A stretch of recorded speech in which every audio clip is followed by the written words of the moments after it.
999 portal আহি আছে আৰু এই 999 পৰ্টেলে আপোনাৰ লাইফত কি চেঞ্জেছ আনি আছে ব'লক আজি চাওঁ।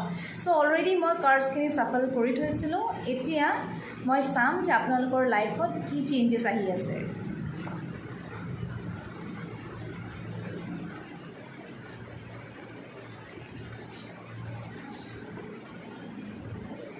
নিউ বিগিনিং দেখা গৈছে আৰু হয়তো আপুনি কিবা কথা লৈ পেলাই বা হয়তো কিবা নিজৰ জব হওক, বিজনেছ হওক, যিকোনো কিবা লাইফত হয়তো আপুনি ডিচিশ্যন ল'ব পৰা নাছিলে আৰু এতিয়া আপুনি এটা আপোনাৰ নতুন বিগিনিং এটা আহিবলৈ গৈ আছে। মই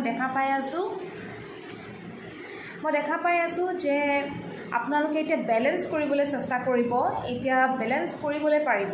যিহেতু আগতে হয়তো আপোনালোকে বেলেঞ্চ কৰিবলৈ নোৱাৰিছিলে, তো এতিয়া বেলেঞ্চ কৰিব পাৰিব। আৰু এনেকুৱা এটাও মই দেখা পাইছোঁ যে হয়তো আপুনি বহুত এটা এনেকুৱা লাগিছিলে যে আপোনাৰ ক'ৰবাত আপুনি ফচি আছে নিচিনা, ওলাই আহিব পৰা নাই, তেনেকুৱা এটা ফিলিংছ ক'ৰবাত আছিলে, ক'ৰবাত এনেকুৱা বান্ধ খাই আছিলে আপুনি যে এতিয়া মই কি কৰিম ভাবি পোৱা নাই। কিন্তু এতিয়া দেখা গৈছে যে এতিয়া আপোনাৰ কাৰণে এটা ভাল সময় আহি আছে আৰু য'ত এতিয়া নতুন বিগিনিং হ'বলৈ গৈ আছে, আপুনি নতুন কাম ষ্টাৰ্ট কৰিবলৈ গৈ আছে বা নতুন এটা আপকামিং আপুনি কিবা এটা চিন্তা কৰি আছে, নতুন বিজনেছেই হওক, জবেই হওক, আপোনাৰ আহিবলৈ লাইফত গৈ আছে।